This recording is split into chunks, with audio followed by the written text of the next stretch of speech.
Hola a todos, bienvenidos a Calamares en su tinta. Este espacio para que hablemos de historia y de historias, de libros, de personajes raros y curiosos, del pasado, del presente.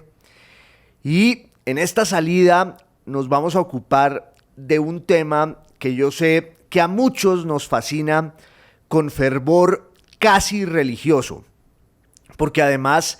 eso es una religión pagana. ¿Acaso la última religión pagana que queda en pie? Pero sé también que hay muchos que detestan y desprecian esto de lo que vamos a hablar hoy, que es el fútbol. A esos, a los que no les gusta el fútbol, nadie es perfecto, les pido que no nos abandonen, no nos deserten todavía, porque el fútbol va a ser más bien un pretexto para que nos ocupemos de otras cosas. Así que tranquilos, no voy a replicar aquí esos programas que hay en la radio, en la televisión, en las redes sociales para expurgar hasta las últimas consecuencias cada detalle y cada episodio que ocurre en la actividad y en la actualidad futbolística. Tampoco voy a hablar con acento argentino, que es un rasgo cada vez más persistente en nuestro periodismo deportivo. Y valdría la pena analizar algún día por qué esa influencia porteña tan grande a la hora de ocuparnos de el deporte rey. En los estadios, las barras y los cánticos vienen casi todos de la Argentina y se cantan allí con ese acento, pero también, ya digo, en la radio, en la televisión, en las redes, no es extraño ver una cantidad de expresiones que tienen su origen casi en ese lunfardo del fútbol porteño, que por supuesto ha sido un modelo siempre en América Latina por muchas razones. Pero, insisto, no voy a incurrir en ese dejo, en ese ritual. Y a la hora de pensar en lo que es el fútbol como fenómeno cultural, como el hecho cultural que es, me gusta, eso sí, imaginarme que hay como una celebración y hay un homenaje a nuestra niñez. Javier Marías, un gran escritor español, decía que el fútbol es la recuperación semanal de la infancia. Y cuando hablamos de él, sí estamos volviendo a esos días en los que nos la pasábamos tardes enteras en el potrero, pero luego el momento más feliz ocurría cuando llegábamos a la tienda del barrio a evocar con palabras, con la literatura, lo que habíamos vivido y esos instantes épicos o trágicos de las jugadas que habían funcionado, las que no, etcétera. Hace días, un gran jugador colombiano, un crack y un ídolo indiscutible, James Rodríguez, en una entrevista dio el que para él es el podio de los 3 futbolistas más grandes de nuestra historia. David Ospina, Radamel Falcao y él mismo, que se incluyó allí y me parece lícito. Como siempre ocurre en esos casos, la polémica se desató de inmediato, porque toda lista implica siempre la presencia paradójica de aquellos que se quedan por fuera.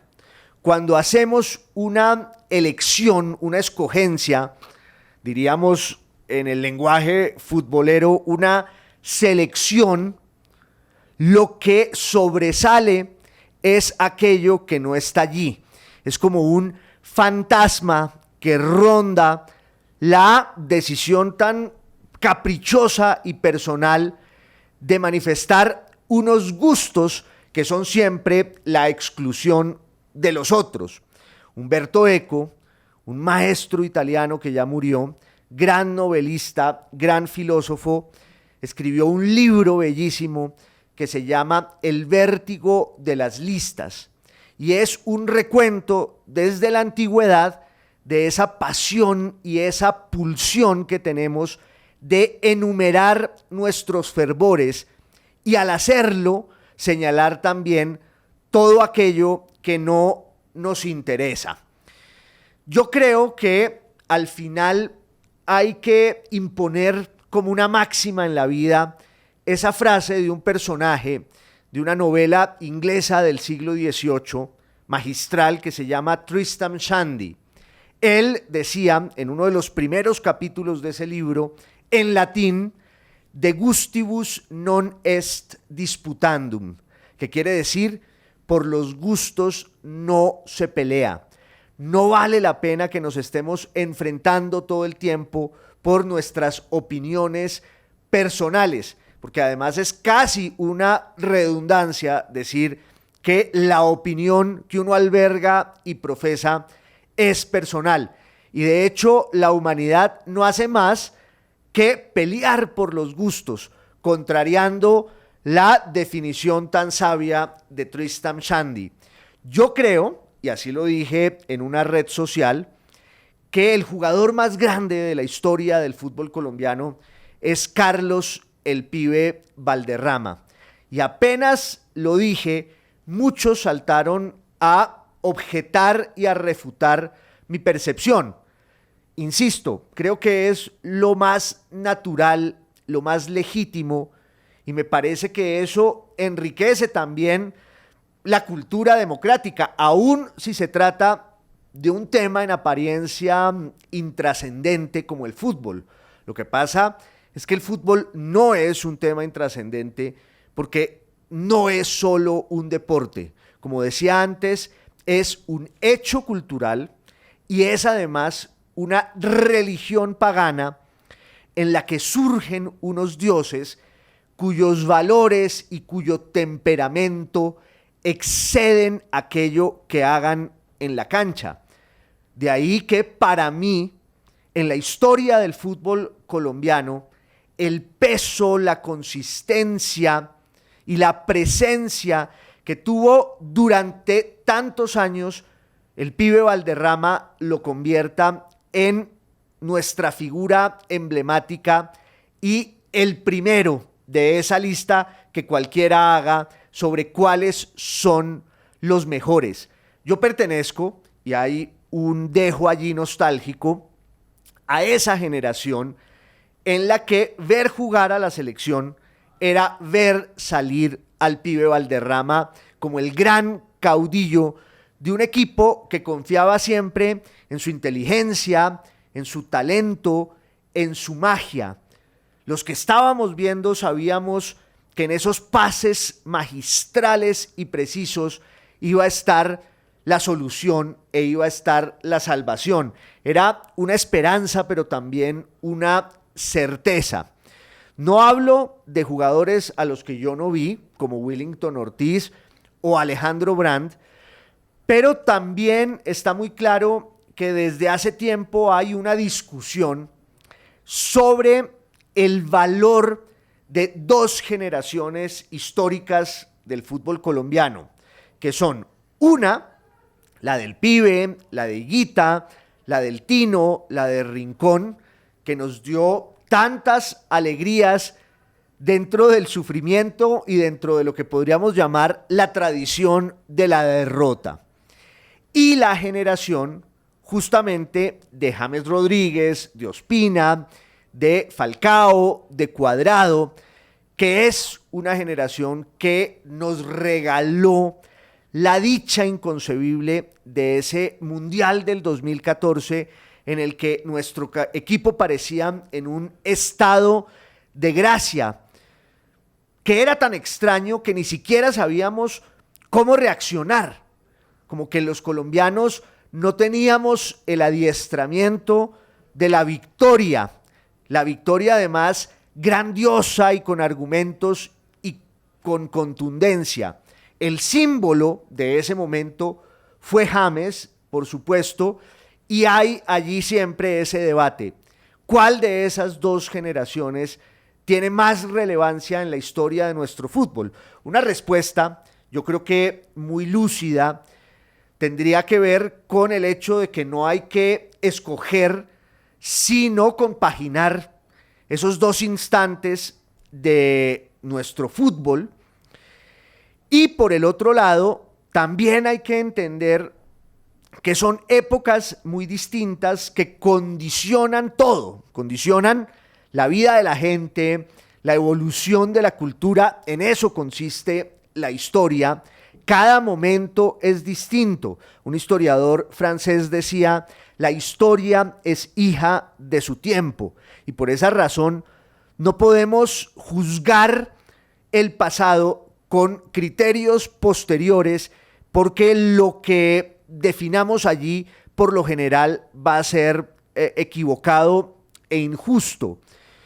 Alguna vez un gran cronista deportivo y sobre todo futbolero, un maestro, para mi gusto el mejor, Jorge Barraza, quien además escribe una columna en el diario El Tiempo, señalaba cómo al volver a ver la final de México 70, ese mundial en el que brilló Brasil y que durante tanto tiempo fue como el modelo del fútbol mejor jugado, decía Barraza que al volver a ver la final de México 70 entre Brasil e Italia, había quedado sorprendido de lo lento y aburrido que parece hoy ese fútbol. Lo propio podría decirse de la comparación entre la generación del pibe y la generación de James. A esa generación del 80 y del 90 le tocó una época con mayores dificultades para trascender, con unas estructuras deportivas y hasta empresariales, porque además el fútbol también es una industria descomunal, quizás la más rica y la más grande de la tierra, que ha evolucionado mucho, y en la década de los 80 y en la década de los 90 ese mundo era todavía incipiente y había una distancia muy grande geográfica y cultural entre los distintos mercados, y los jugadores colombianos pues no salían, no trascendían, y lo que lograban era aún una proeza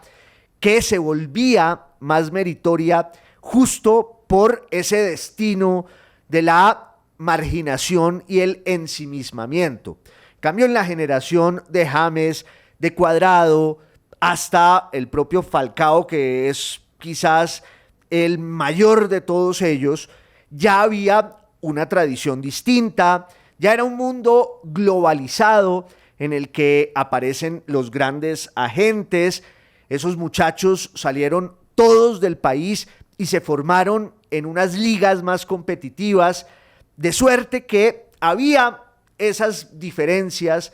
que no dejan de ser influyentes y relevantes. Pero hay otra de tipo histórico y cultural en la que yo quiero ahondar hoy. Parece casi insignificante, pero no lo es en absoluto, todo lo contrario. Esa diferencia tiene que ver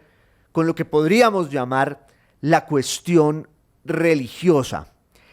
Y no se refiere solo al fútbol y a la Selección Colombia,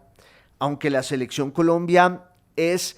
como su nombre lo indica, una muestra inmejorable de muchos rasgos de lo que somos como sociedad y como nación. No en vano hay quienes señalan, y yo estoy de acuerdo con esa idea, que el único proyecto de nación que ha funcionado de verdad aquí es la Selección Colombia, y eso se ve cuando juega y cuando la gente exhibe con tanta pasión las camisetas, y cuando vamos al Mundial, toquemos madera, ojalá ocurra, pues hay como una unidad en torno al prodigio y al fenómeno del fútbol que va más allá del deporte. Pero este rasgo que distingue y diferencia a la generación histórica del Pibe y a la generación de James, insisto, se exhibe y se muestra allí en el fútbol, pero en realidad tiene que ver con la evolución de la sociedad colombiana. Me refiero al hecho de que quizás en los 80 y en los 90 ese equipo era en su gran mayoría un equipo de jugadores católicos y católicos a la colombiana. Este país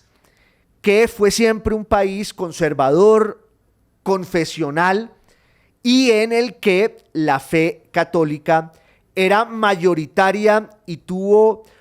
una presencia y una influencia tan grandes en la constitución de la vida política, de la vida económica, de la vida cultural, etcétera. Pero eso ha ido cambiando porque de algún modo nuestra sociedad, y desde la Constitución de 1991, en la que se promulga la libertad de cultos,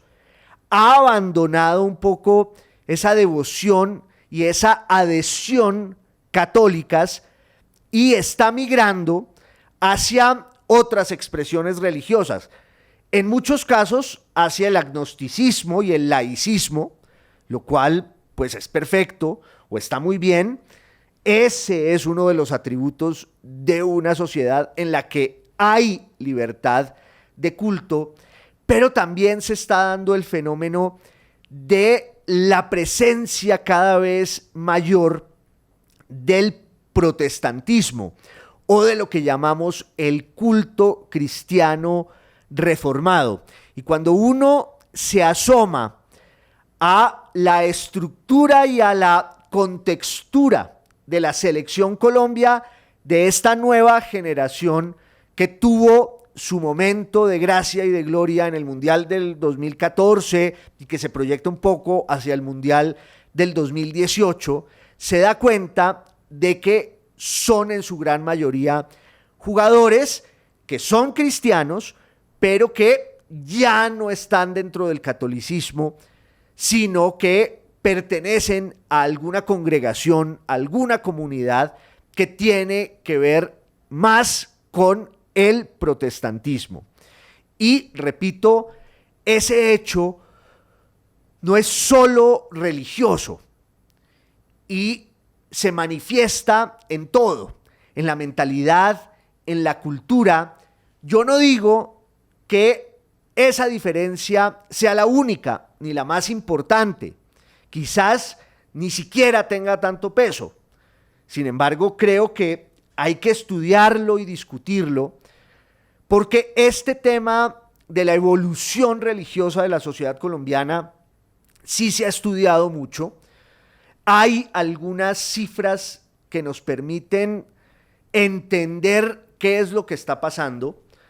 No deja de ser muy diciente que en los censos nacionales el tema religioso se haya dejado un poco de lado, privilegiando otros elementos que tienen que ver más con lo material, con lo económico, y está bien, pero sí aparecen algunas mediciones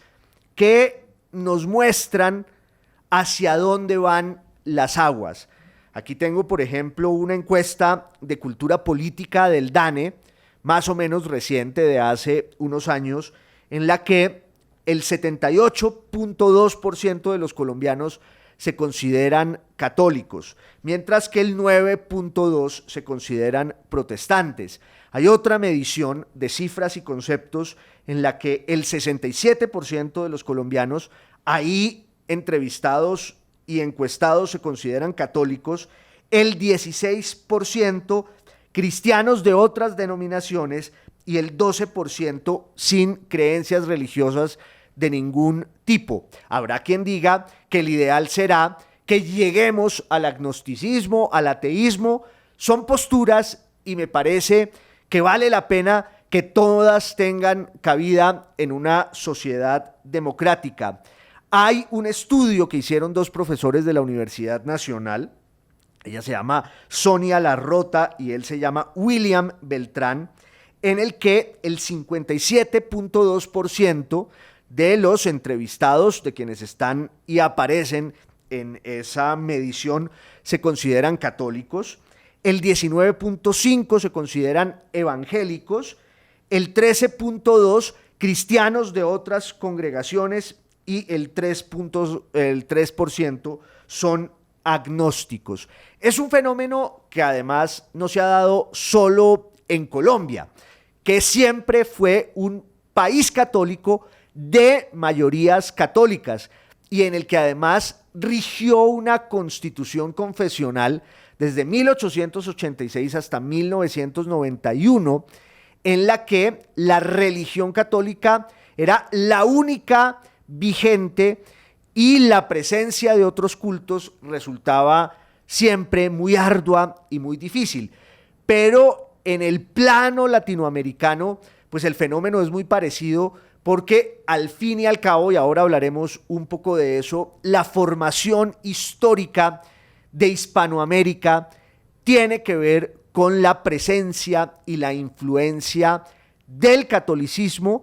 como el sistema de valores, además, que se impuso desde el descubrimiento de América y la conquista. Pero también en nuestro continente, en nuestro mundo, eso está variando muchísimo y hay una migración del catolicismo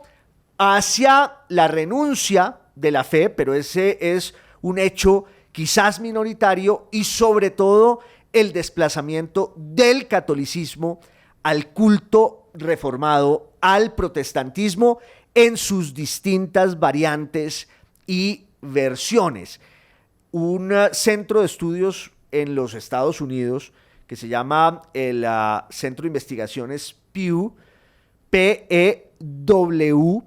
midió este tema de la migración religiosa, del desplazamiento religioso entre el catolicismo y otros cultos en toda América, y el resultado pues es muy elocuente porque se pasa de un 92% de confesión católica a un 69.7%. Aquí tengo el dato. Y dentro de esa medición, el caso colombiano es uno de los más interesantes porque de todos los protestantes colombianos, dice este estudio, el 74%, que es el dato más alto allí en todos los países de América Latina, fue educado dentro del catolicismo. Y repito, pues es una obviedad porque en nuestro país hubo siempre una tradición política, cultural y hasta constitucional en la que la fe católica tenía un poder y una presencia incontrastables. Y eso nos remite un poco a unos conceptos de base que tienen que ver con la identidad religiosa misma y con lo que significa ser católico, ser protestante y en qué momento se da esa ruptura. Ustedes habrán visto que en Colombia muchas veces hablamos de los evangélicos, de los creyentes del culto reformado como cristianos. Hablamos de ellos con esa definición medio genérica y además equivocada, porque al final se traza allí como una diferencia entre el cristianismo y el catolicismo, lo cual es un error porque los católicos también son cristianos. La religión es el cristianismo y dentro del cristianismo pues hay muchas vertientes, hay muchas iglesias, muchas comunidades. Está el cristianismo ortodoxo griego, está el cristianismo ortodoxo eslavo, está el catolicismo, está el protestantismo con sus diferentes facciones, por dar solo una lectura panorámica. Y en el caso concreto de la diferencia entre el catolicismo y el protestantismo, pues hay un momento histórico fundamental que es el inicio del siglo XVI y en particular el año de 1517, cuando irrumpe un personaje que va a cambiar la historia, un monje alemán llamado Martín Lutero. Muchos de ustedes se acordarán de él, o por lo menos sabrán de su nombre y de su obra, porque Lutero era un erudito, era un profesor que se había entregado de lleno a la religión y a la fe bajo la sombra y el auspicio de la comunidad agustina. En realidad, Lutero, que era un alemán que nació en la segunda mitad del siglo XV, quería formarse más bien como jurista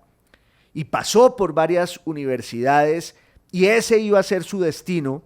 hasta que un día, caminando por la Selva Negra, yendo a visitar a sus papás, ni siquiera iba caminando, en realidad iba cabalgando, viene una tormenta feroz, los rayos lo están sitiando y él siente que hasta allí le llegó la vida, se encomienda a la Virgen, se encomienda a Dios y les promete que si los salvan de ese trance tan duro, él abandona el derecho y se va a dedicar de lleno a la religión, logra salvarse, cumple su promesa y se recluye en un monasterio agustino en el que va a destacarse como un extraordinario filólogo y un gran orador sacro. Conocía las lenguas bíblicas, sabía hebreo, sabía por supuesto latín, sabía griego y era un gran docente. En un momento dado, a Lutero lo mandan a Roma para que dirima con sus conocimientos jurídicos una disputa menor entre la comunidad de los agustinos en Alemania y la Cancillería del Vaticano, que de pronto no le está mandando las partidas que toca. Lo cierto es que en 1512, 1513, Lutero va a Roma a pie, como Fernando González, el gran filósofo y pensador colombiano que hace su viaje a pie en el siglo XX, que no tiene nada que ver con la religión ni con el Vaticano. Lutero también sale caminando y llega a la ciudad eterna, convencido de que él se iba a encontrar con un prodigio de santidad y que allí iba a darse ese encuentro con la Jerusalén eterna de la que hablaba San Jerónimo. Pues en realidad se encuentra con Sodoma y Gomorra y es un espectáculo que lo estremece y que lo deprime, porque en vez de esa exhibición de las virtudes cristianas, él llega al gran esplendor del Renacimiento. Italia en ese momento, estamos hablando de 1513, pues está en la cima de ese prodigio cultural que es el encuentro entre el cristianismo, pero una vocación estética que reivindica un poco la raíz pagana del cristianismo. El Renacimiento es en lo fundamental eso. Claro, la recuperación en Italia de una cantidad de saberes que venían del mundo griego y que llegan y desembocan allí porque Constantinopla, el imperio bizantino, ha caído en 1453 y ya desde mucho antes con el cerco que los otomanos, que los turcos, que los musulmanes les están imponiendo a los bizantinos, que son cristianos griegos. Todos esos eruditos y sabios que están allí huyen para Italia, que es donde están los burgueses que quieren pagar todo ese caudal de erudición y de sabiduría, y entonces la estructura mental de los italianos va a cambiar en el siglo XV gracias a esos exiliados bizantinos que llevan en sus alforjas todo el saber de la antigüedad. Y eso permite, entre otras, insisto, reivindicar la herencia y la raíz pagana del cristianismo, desde una perspectiva en la cual la belleza del arte, del pensamiento, de la filosofía, pero el deslumbramiento de la escultura y de la pintura sirven para glorificar a Dios,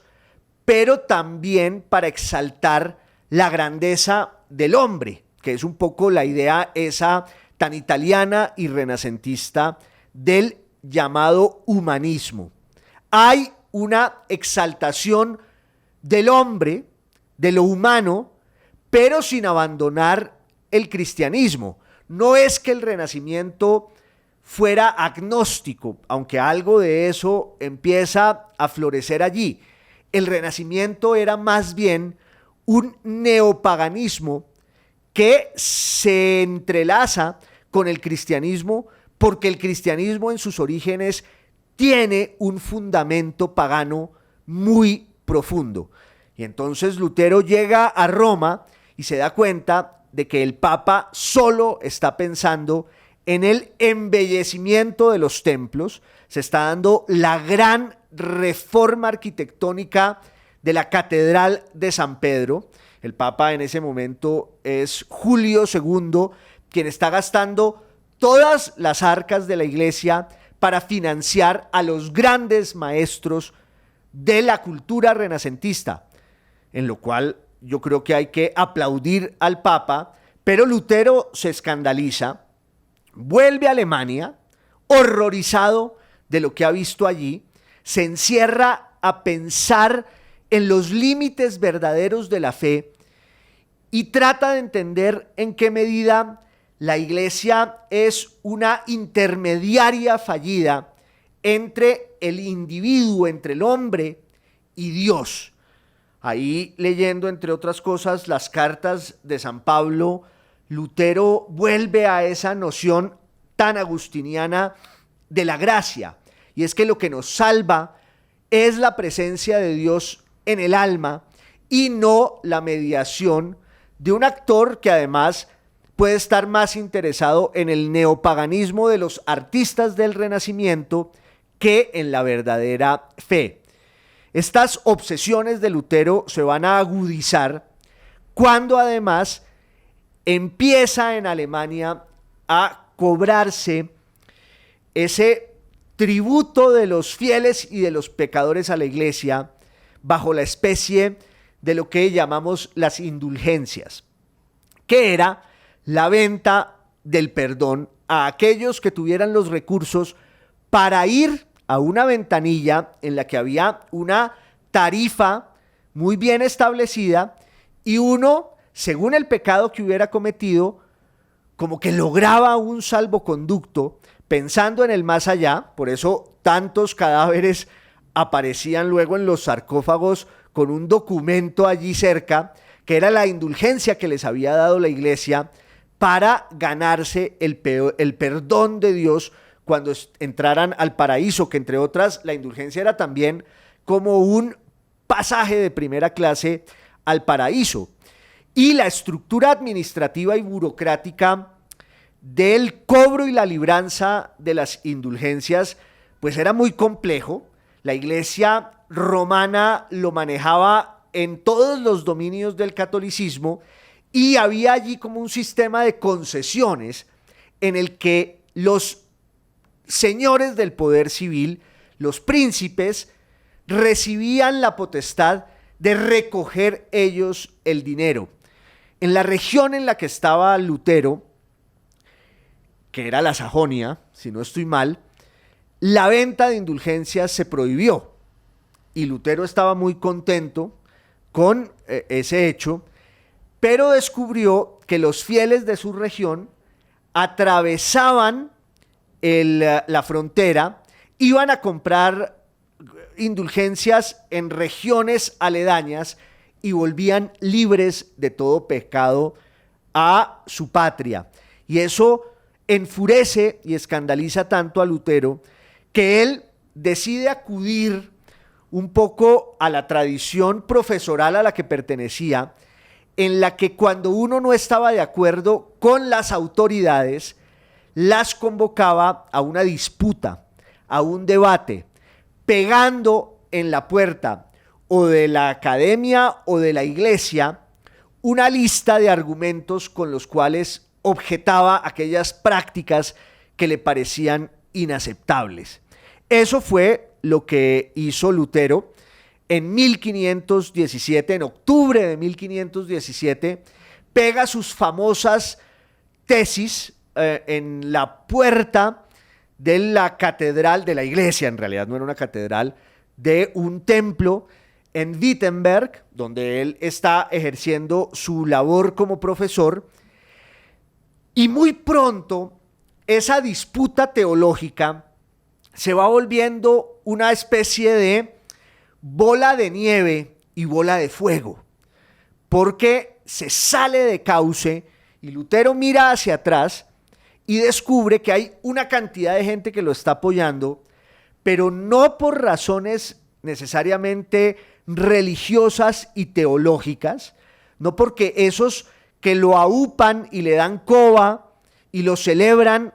y enarbolan sus banderas y su prédica estén de acuerdo con él, sino porque hay un fenómeno económico y político que va a ser la clave de la Reforma Protestante, como lo contó o lo explicó un magnífico historiador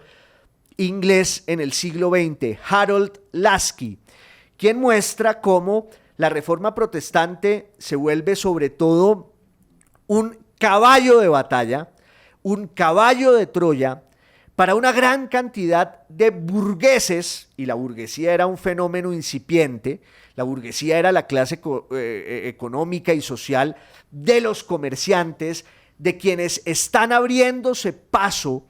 desde una ética en la que se abandonan las ideas tradicionales de un orden social piramidal en el que el comercio no es tan importante y en el que valen mucho más los abolengos y los títulos. Pues resulta que desde la Baja Edad Media, desde el siglo XII, desde el siglo XIII,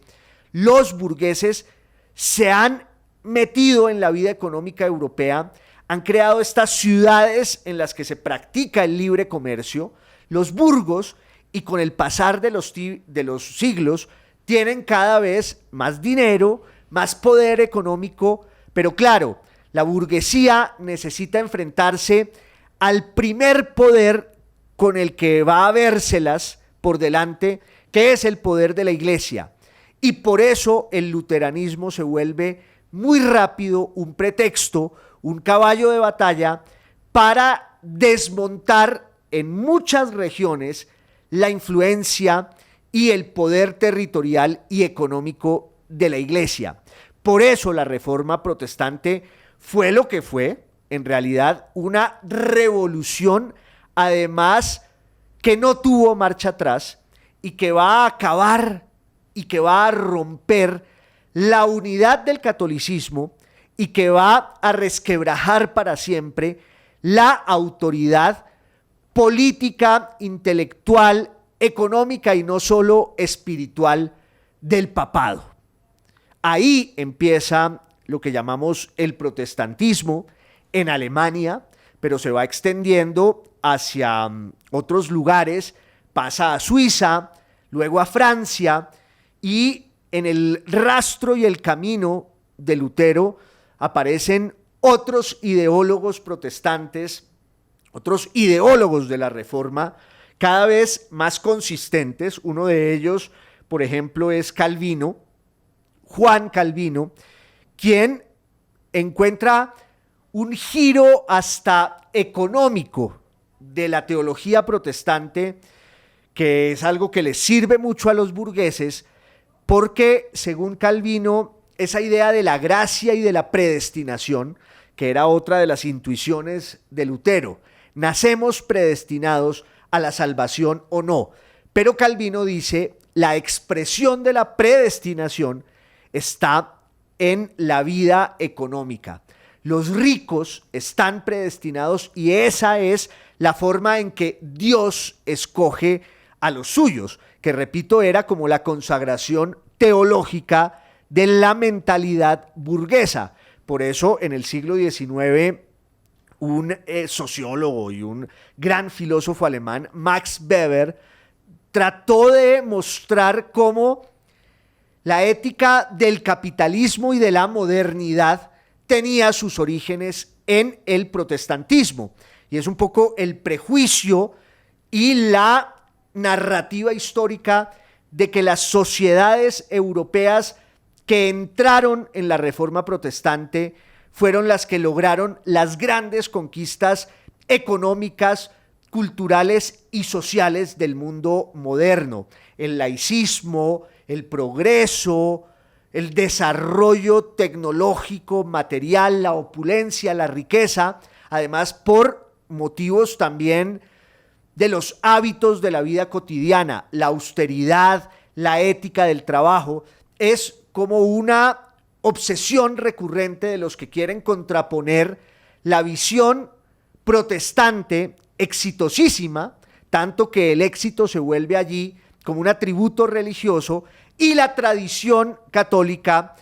que parecería ser tan distinta. Y dentro de esa tradición católica, el caso emblemático, el modelo es el de España. Porque España tenía una tradición cristiana muy fuerte y combativa. Acuérdense de que en la Edad Media en España estuvieron durante siglos los musulmanes y hubo una dominación islámica allí que hizo que el cristianismo pues fuera permanentemente una cruzada. Algún autor decía que en España la cruzada era cruzando la calle, y eso llega hasta 1492, cuando los reyes católicos consagran como esa visión combativa del cristianismo español, expulsan a los judíos, obligan a los musulmanes a convertirse al cristianismo, y esa herencia va a pasar luego al nieto de los reyes católicos, que es a la vez rey de España, se llama Carlos I, pero también va a ser emperador de Alemania, y ahí va a tener el título de Carlos V. Entonces, la compaginación de su destino español con su destino alemán obliga a que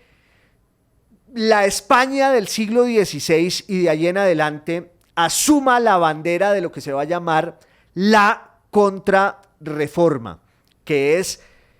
pues el combate obsesivo contra lo que ellos llaman la herejía protestante. Por eso se le dan nuevos bríos a la Inquisición. Por eso resurge como esa idea de extirpar toda expresión religiosa que no se acomodara a la ortodoxia, y eso fue lo que imperó en toda América. De hecho, esos valores de la contrarreforma y del barroco, porque además el barroquismo como un lenguaje cultural y artístico reivindicaba el hecho de que los protestantes iban contra las imágenes, y ahora en el catolicismo y en la contrarreforma hay que sublimar y hay que apostarle siempre a la desmesura del arte de las imágenes. Y cuando eso se traslada a América, pues es el encuentro además con una geografía que es la encarnación en su exuberancia de los principios de la contrarreforma, del barroco, y eso también ocurrió en lo que hoy llamamos Colombia. Durante la conquista, durante la colonia, hubo muy poca presencia protestante. Solo con la independencia empiezan a llegar misioneros que quieren exaltar esa devoción por la Biblia. Sobre todo vienen del mundo anglosajón, del mundo inglés, porque hay muchos legionarios que habían estado en las guerras de independencia que eran protestantes a la manera anglicana y a la manera presbiteriana, y hay una diferencia en Inglaterra, y también a la manera de los Estados Unidos. En realidad, cuando hablamos del protestantismo en Colombia, pensamos en el protestantismo histórico, que es Lutero, que es Calvino, que es la tradición escocesa presbiteriana, pero eso tuvo una gran evolución en el siglo XVIII y en el siglo XIX con el metodismo y sobre todo con la tradición evangélica, en la que se abandonan un poco los contenidos doctrinarios y hay un apego enorme por la letra misma de los evangelios y por unas prácticas que son muy conservadoras. En el siglo XIX todo eso va a evolucionar hacia la tradición pentecostal, que es mucho más vivencial, carismática y que plantea una especie de compenetración de la vivencia religiosa entre el texto sagrado y una suerte de renacimiento en la fe que se da con milagros y se da con testimonios. Ese es el protestantismo que más fuerza ha cobrado en Colombia.